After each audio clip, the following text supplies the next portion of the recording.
and welcome to Jesus Christ Prison Ministry and another video Bible study. Our topic, Deuteronomy 11. Love the Lord your God and keep his requirements, his decrees, his laws, and his commands always. The 10 Commandments are to be kept forever. They are the foundation of God's throne. They are the written expression of the character of God. God's character cannot change. He is righteous. Any change would make it wickedness. He is holy. Any change would make it unholy. He is sinless. Any change would be sin. That's why the Bible, from Old Testament to New Testament, tells us that God does not change. In the Old Testament, from Genesis to Revelation, the 10 Commandments have always been the character of God, and we must obey him. We express our love to God through obedience to them. Jesus Christ said in John 14:15, "If you love me, keep my commandments."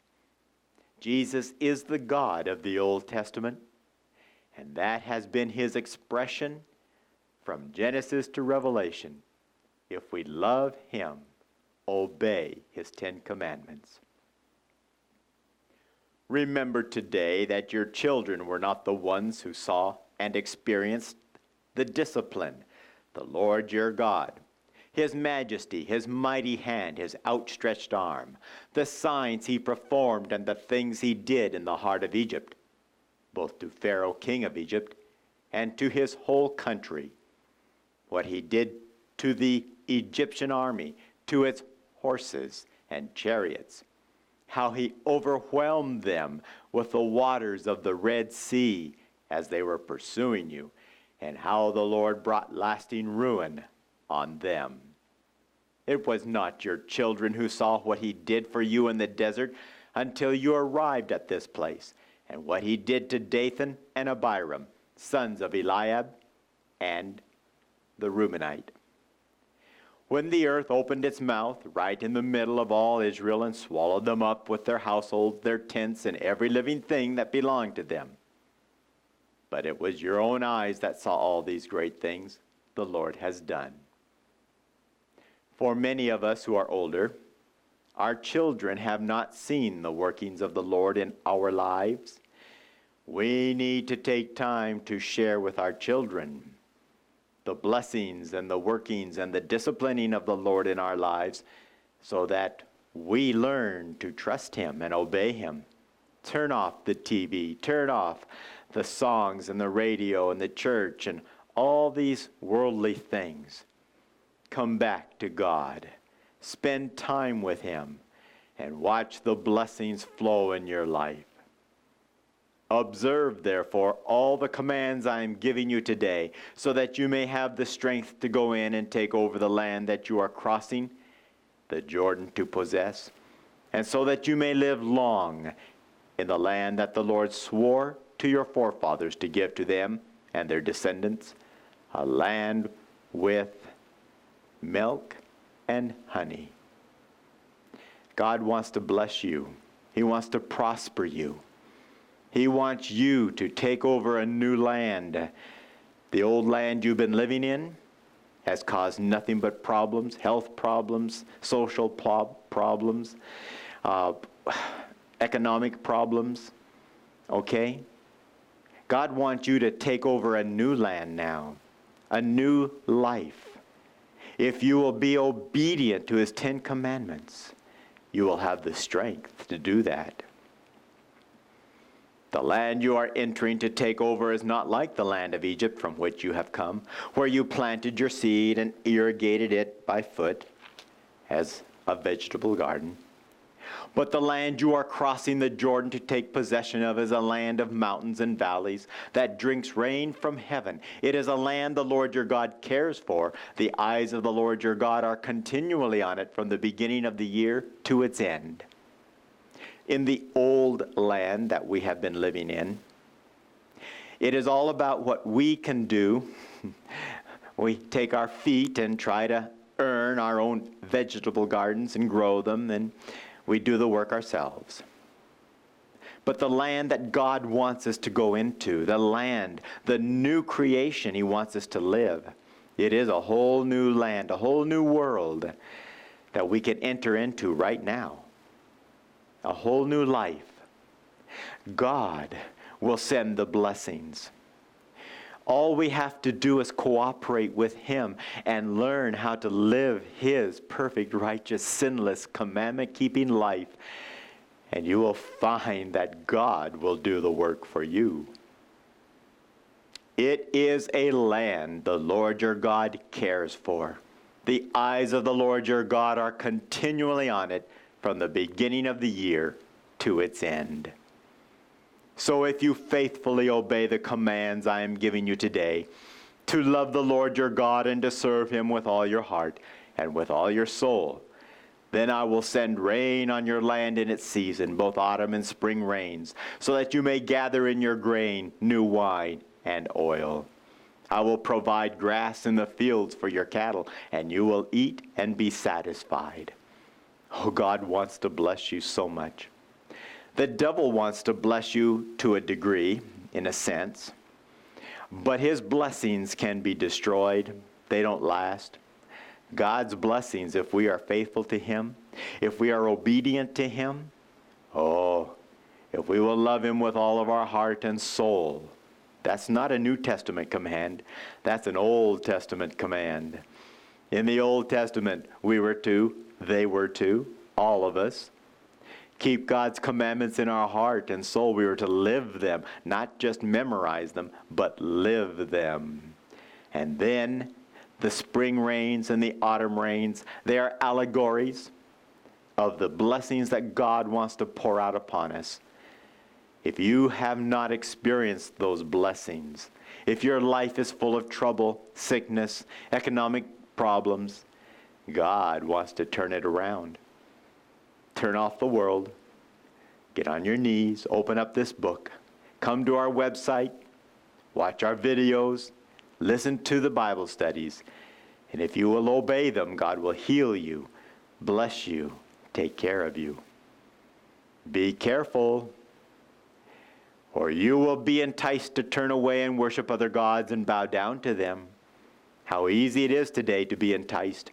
You cannot be anywhere without being enticed by the devil, whether it be through your phone, computers, television, billboards, car, radios. Folks, turn it off. Then the Lord's anger will burn against you, and He will shut the heavens so that it will not rain, and the ground will yield no produce, and you will soon perish from the good land the Lord is giving you. Here in California, we've been experiencing the wrath of God. He is very disappointed because the laws of the land are for wickedness, and righteousness is being trampled into the ground. So God has been withholding the rains and His blessings.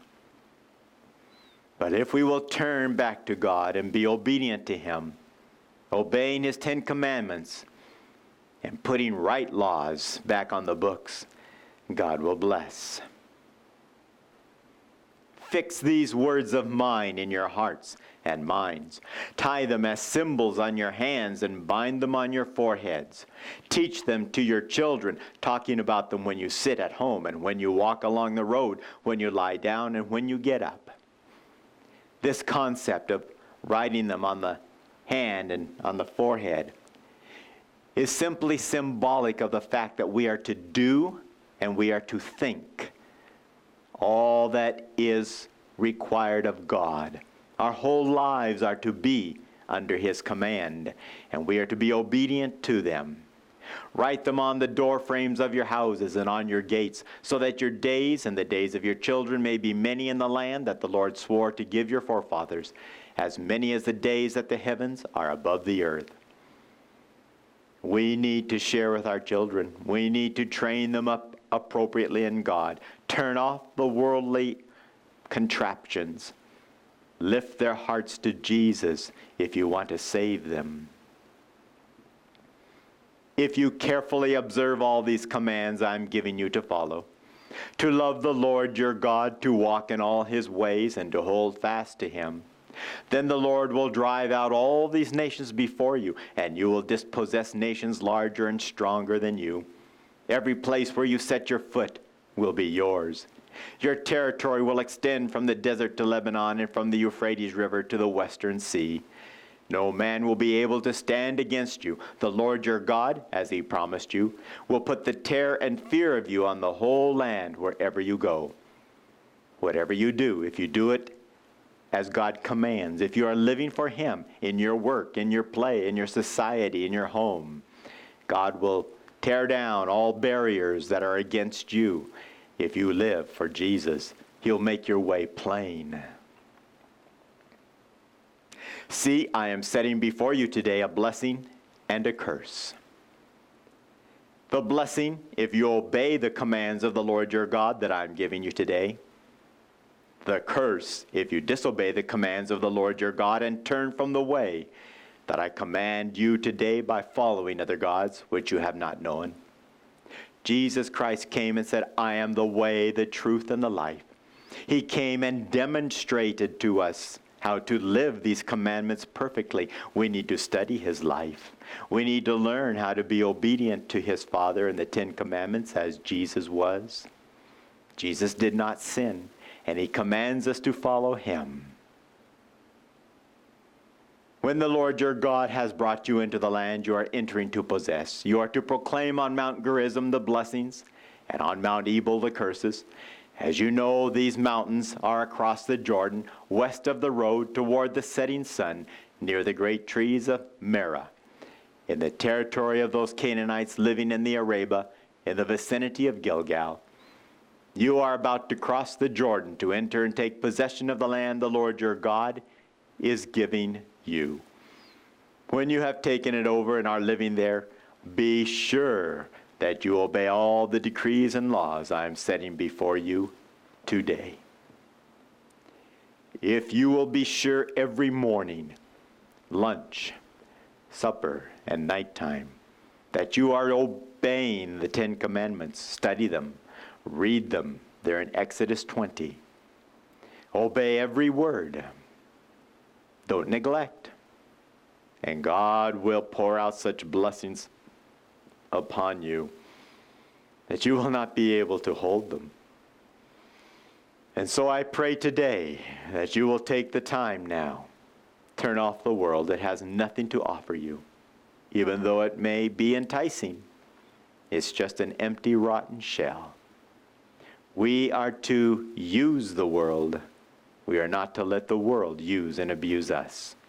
But we are to use the things of the world to bring the teachings of Jesus to all those around us. I wish for you the blessings of God today as you live in obedience to his 10 Commandments. Thank you for being with me and Jesus Christ for another video Bible study.